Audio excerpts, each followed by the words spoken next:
sou Evandro Pinheiro, direto de São Paulo, mais precisamente na de São Paulo. Aqui nós temos o Fábio Santos, direto de Mogi hoje. A gente vai tentar fazer o vídeo por aqui, vamos nessa batalha aí, porque é sempre difícil, às vezes a internet não aceita. Se caso cair, a gente vai voltar e vai jogar pelo StreamYard. Até porque, pela questão do StreamYard, ele segura. O YouTube não manda para frente o nosso vídeo. Então, aqui acaba sendo que ele fica melhor para enviar para vocês, né, para vocês estar entrando aí no canal. Beleza? E aí, Fábio? Para cima? Para cima.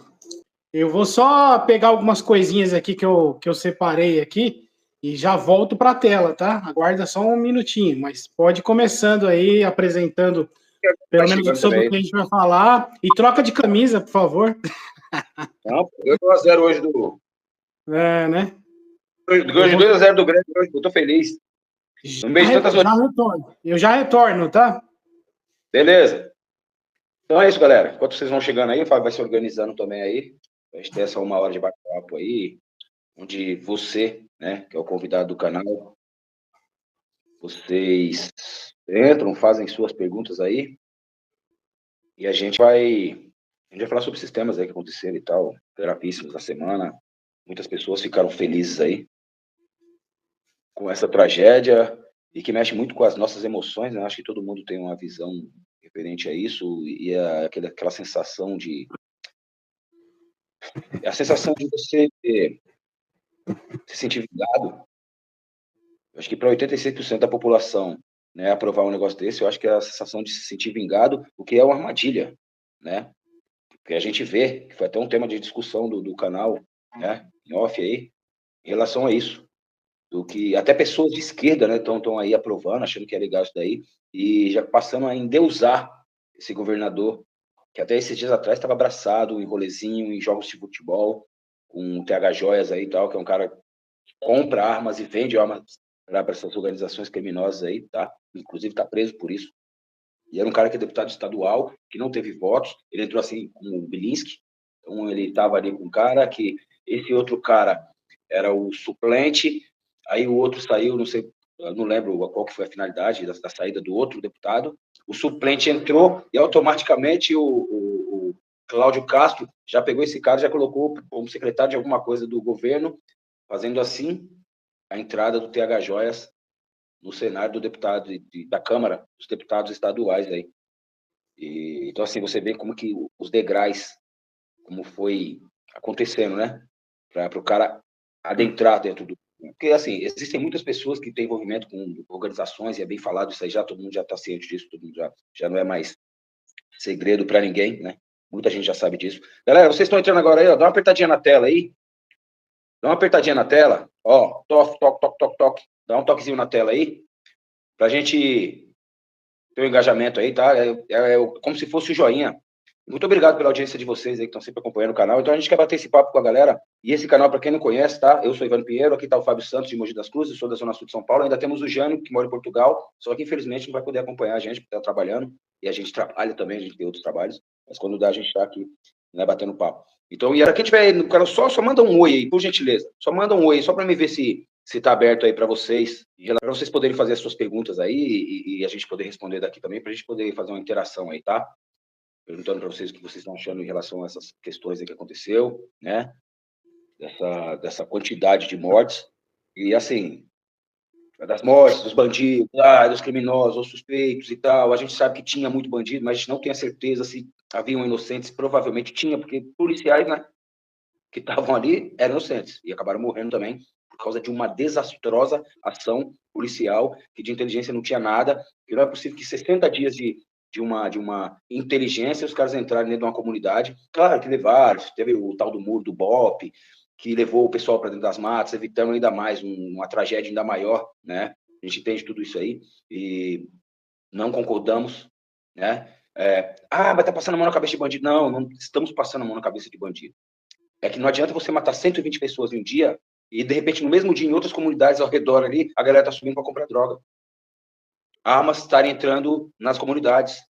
Crianças que poderiam estar dançando a dança do passinho, que nem um vídeo, um filme que eu assisti hoje, que eu achei super interessante, e caiu muito a calhar, sabe? De você pensar algumas formas, algumas maneiras de você tentar mudar alguma coisa, né? Tirar essas crianças do mundo do crime, que por muitas vezes até mesmo um criminoso não quer que seu filho entre no mundo do crime. Isso é verdade, é falado já há muitos anos, tá? Então isso não é brincadeira, isso é coisa séria, porque no meio disso já morreram muitos pobres pretos que saíram correndo por aí. Já morreram muitas crianças pretas, pobres, só pelo simples fato de ser preto ou de ser pobre, tá? Muitas vezes nunca tiveram envolvimento com nada, e assim, como disse o Ottoni, né? Até o primeiro nome dele lá e tal. Tony de Paula. O Tony de Paula. O Tony de Paula estava falando, ele é bolsonarista. Ele é de direita, todo mundo sabe disso. E ele falou assim, cara, é muito fácil vocês falarem isso aí, porque vocês não estão lá. Ele, como preto, e ter o seu filho preto, que estava ali pelas comunidades, né, trabalhos ali. Então, e a gente já viu isso, cara, de cara sair correndo, de repente, para trabalhar, alguma coisa do tipo, e ser alvejado por uma bala. Crianças morreram em carros, pô, criança criminosa, então, por que morreu de tiro? Por que a polícia metralhou uma perua que não sabia quem era? Com a família evangélica dentro deles, estavam vindo da igreja.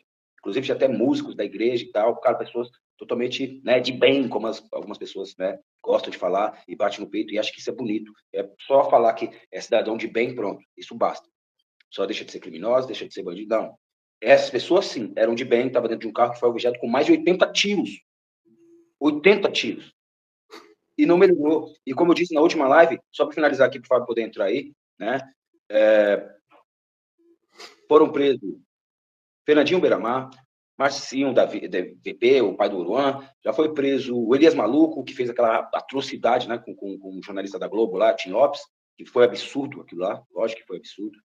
De novo, galera, aperta, dá um toquezinho na tela aí para vocês darem um joinha aí para poder dar engajamento e entrar mais pessoas aí, por favor, tá? Obrigado.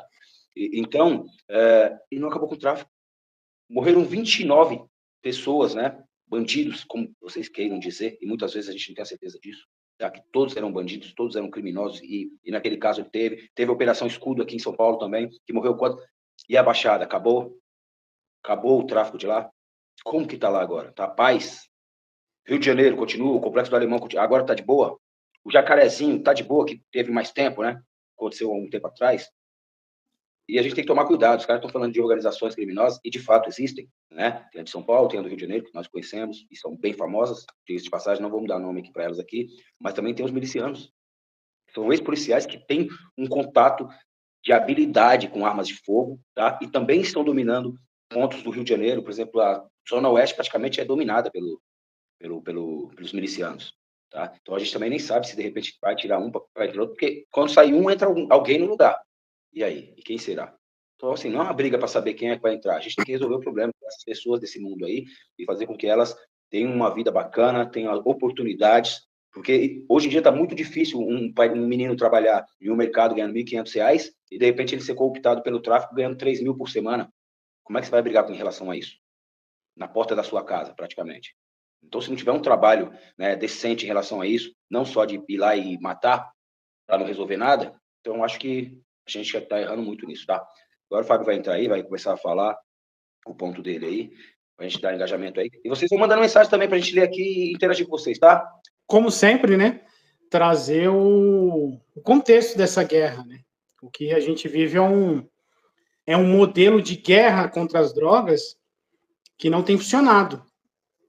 A política de guerra às drogas no Brasil, ela é pautada primeiramente na repressão e no encarceramento em massa.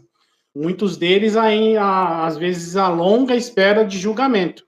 Pessoas que foram presas e que ainda não foram julgadas. Às vezes, quando elas são julgadas, elas já cumpriram parte da pena. Então, assim, tem um problema, né? Nem o nosso judiciário dá conta de toda essa demanda e isso não está sendo feito de forma prática. E tem mostrado um fracasso aí retumbante nas últimas décadas, né? Longe de reduzir o consumo ou o tráfico. A gente vê, quem mora na periferia, a gente que mora na periferia vê. As famosas biqueiras, lojinhas, ou como queira chamar, estavam espalhadas por todo quanto é lado. E ela se transformou em um motor de violência urbana e de injustiça social, a custo humano e financeiro insustentável. A ineficácia da repressão e o aumento da violência, apesar dos investimentos crescentes em repressão, que é quando você entra com força sempre nas comunidades, as drogas ilícitas continuam amplamente disponíveis em qualquer esquina. Isso demonstra que o foco na força policial, em vez de inteligência e na saúde pública, não funciona. Esse é um diagnóstico. A guerra às drogas, ela gera uma violência incessante. A militarização do combate ao tráfico leva a confrontos diários ineficientes, resultando no quê? Altíssima letalidade policial, não é só o bandido lá que está morrendo, principalmente contra a população pobre e negra que mora em favelas e periferias. E isso também tem outro sintoma, o fortalecimento das facções. O sistema prisional, do modelo que a gente tem hoje, superlotado por prisões de baixo nível do tráfico, que é aquele que foi pego com pequenas porções, se tornou o berço, o quartel-general das facções. Sabe o que é colocado? O Ivano já deve ter ouvido falar disso. Acho que vocês também estão acompanhando. Mas quando você, eu espero que você não, que está assistindo a gente, que passa por isso, né? Mas se você for preso, quando você chegar lá, eles vão perguntar se você é faccionado. Por quê? As prisões já estão dominadas pelas facções. Então, se você não é faccionado, ele te coloca em qualquer ala. Se você faz parte de uma facção, eles vão colocar você junto com a sua facção para você não morrer na outra. Você entende onde está o problema? Ou seja, o Estado dá uma estrutura para a facção se organizar. Então, assim, segurança pública está comprometida. As forças policiais gastam os recursos, pessoal, em operações ostensivas, pouco investigativas, que não atingem lideranças e o capital do tráfico, que esse é o ponto que se deveria mirar. Mas não tem interesse, às vezes, político para isso. Esse é um ponto. Agora, fazer um paralelo às políticas ostensivas versus a investigativa. A atuação brasileira é predominantemente ostensiva. Patrulhamento, invasões, tiroteios e pouco investigativa. Isso significa, na prática, gente, que ela mira no varejo e não no atacado. É o pequeno traficante, muitas vezes, o elo mais fraco da cadeia. E não no grande capital. A lavagem de dinheiro e as rotas internacionais que sustentam o crime organizado. Esse é o ponto. E a seletividade penal que a gente não pode dizer. A maioria dos presos por tráfico são jovens, pobres e negros, apanhados com pequenas quantidades, enquanto o grande traficante que opera com a inteligência financeira permanece intocável nos condomínios luxuosos, palácios, e, vamos dizer que talvez, supostamente em alguns gabinetes. Só pela segurança jurídica aqui, tá, gente? A superlotação carcerária, o aprisionamento em massa, custa bilhões e transforma o sistema prisional em uma universidade do crime, alimentando o que a gente vê hoje, um ciclo vicioso. Então, assim, existe um caminho alternativo a isso. Mudar o paradigma. É urgente a gente reconhecer o fracasso do modelo proibicionista. A experiência internacional, países que descriminalizaram ou legalizaram, mostra que a violência e danos associados podem ser reduzidos significativamente. Aí o investimento em inteligência financeira, que eu acho importante. O verdadeiro golpe, gente, no tráfico, é no bolso. Não é mirar na cabecinha das pessoas que estão lá na favela, não. É preciso investir massivamente em inteligência policial e financeira para rastrear onde está o dinheiro, onde alimenta, desarticular as grandes redes, em vez de travar batalhas em pequenos territórios com alto custo humano, custo de vida, como a gente está dizendo aqui. e tratar a questão do consumo às drogas como um caso de saúde pública, em primeiro lugar. O consumo e a dependência química devem ser tratados como questões de saúde, não de polícia. O dinheiro gasto em operações e prisões pode ser realocado em programas de redução de danos, tratamentos e prevenções. O Jânio colocou, a gente conversou paralelamente aqui no canal, ele falou como que funciona lá em Portugal. Droga é tratado como questão de saúde. O criminoso lá, que é o grande, né? O grande criminoso, aí sim ele é tratado como criminoso, e é onde os caras combatem o crime na raiz do problema. Onde está o dinheiro, aí é caso de polícia. Em vez de guerra, que tem apenas produzido mortes, drama e um lucro bilionário para as facções, precisamos de uma política de drogas inteligente e humanitária. Aí vai falar, olha lá o cara dos direitos humanos. Sim, eu sou de direitos humanos, sim. Sou a favor de direitos humanos. Principalmente quando a gente vê que quem morre está mais próximo da gente do que distante da gente, né? É fácil para quem está nos altos dos seus condomínios de luxo e olhar e falar, é isso mesmo, tem que ser desse jeito, que está distante, uma realidade distante dele. O difícil é você ver os nossos apoiando que mata, às vezes, os nossos irmãos ali, gente que está próximo. Pode acontecer com grande facilidade para quem está na periferia. E aí a gente vai falar um pouco sobre a lavagem de dinheiro, que é o que fortalece o crime organizado.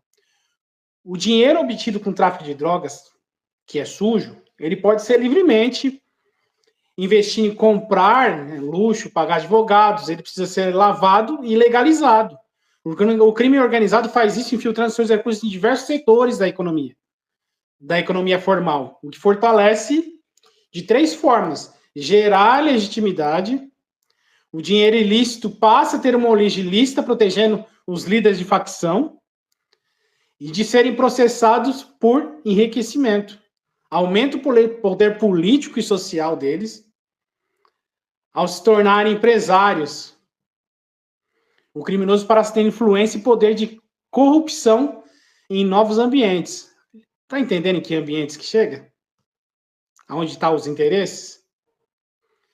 Muitos negócios formais se tornam tão rentáveis que para algumas facções já não são mais lucrativos são mais lucrativos do que o próprio tráfico.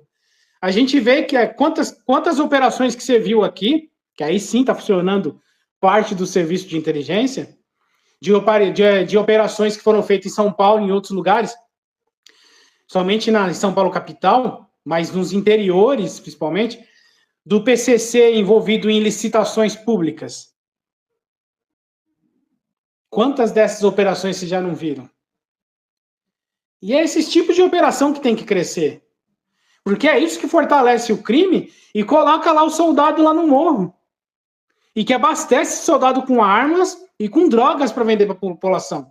Então, se você não enfrentar o problema na origem, ele nunca vai acabar na ponta. Aí você tenta acabar com a ponta, tipo você querer derrubar uma árvore sempre só podando as folhas. Então, assim, eu acho que deu para dar um panorama aqui bem completo do que está sendo feito e do que pode ser feito. Então, a gente precisa fazer esse debate. Então, a galera tem mania de falar que a esquerda defende bandido. Não, a gente não defende esse modelo que não combate o verdadeiro bandido. Maqueia, simplesmente maqueia um combate que não está sendo combatido. Está sendo fingido que existe esse combate. Então é isso. Ivânio, quer colocar mais alguma coisa referente a isso? Só não gostei da parte de cortar. Dá uma abertura do debate aí. Eu acho que você só errou na parte de cortar a árvore aí. Eu acho que você vai arrumar um problema com os ambientais. Mas, aí, eu acho que